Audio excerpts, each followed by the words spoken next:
In this video, I'm going to talk about some ways that we can practice mindfulness without doing meditation. Because I know a lot of people, when they think of sitting down in a meditative pose, that can be a little bit overwhelming, but we still want to practice mindfulness. So what can we do?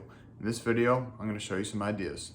So if you haven't already watched my video of are mindfulness and meditation the same thing, I would highly recommend checking that out. I will link that video here. You can check that in the description box as well. And I think that's a great place to start because we recognize that while they can be very similar, they're not inherently the same thing.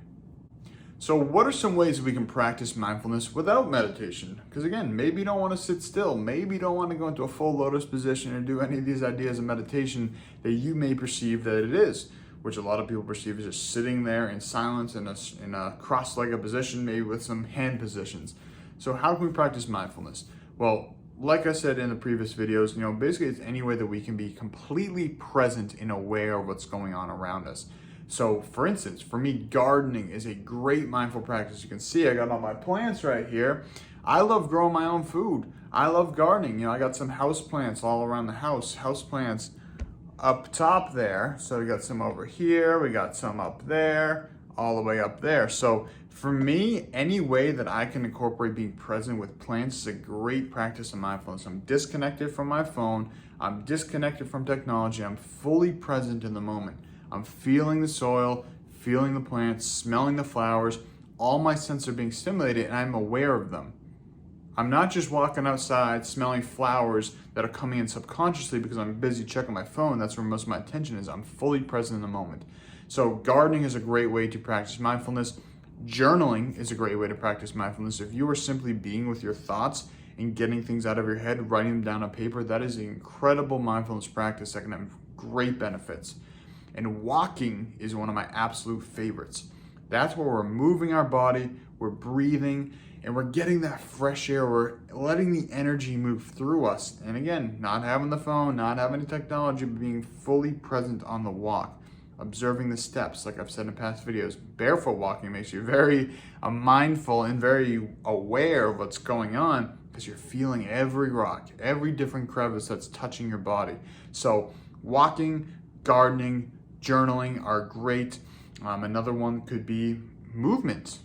Any sort of exercise. If you are moving, whatever your emotion is, if you're being very present with that movement, and again, not just pushing it as fast as you can without really being aware, but if you're tuning your breath with the movements, and that could be exercise, or that could be Tai Chi, that could be moving and breathing. Any way that we are connected with ourselves, connected with our breath, aware of all of our senses, those are mindful activities. So you can really turn anything into a mindful activity. And to practice mindfulness, you absolutely do not need to practice meditation. While meditation is a great tool, it's not always the one size fits all. There are many different meditations out there, and I really encourage you to try these different forms of meditation, but you do not inherently need to practice meditation to practice mindfulness and become a mindful person. And recognizing as well that we're not always perfect. We may have moments where we slip up. Maybe we aren't fully present in the moment. We aren't completely aware of all that's going on. And that's okay. That's a great opportunity to practice forgiveness.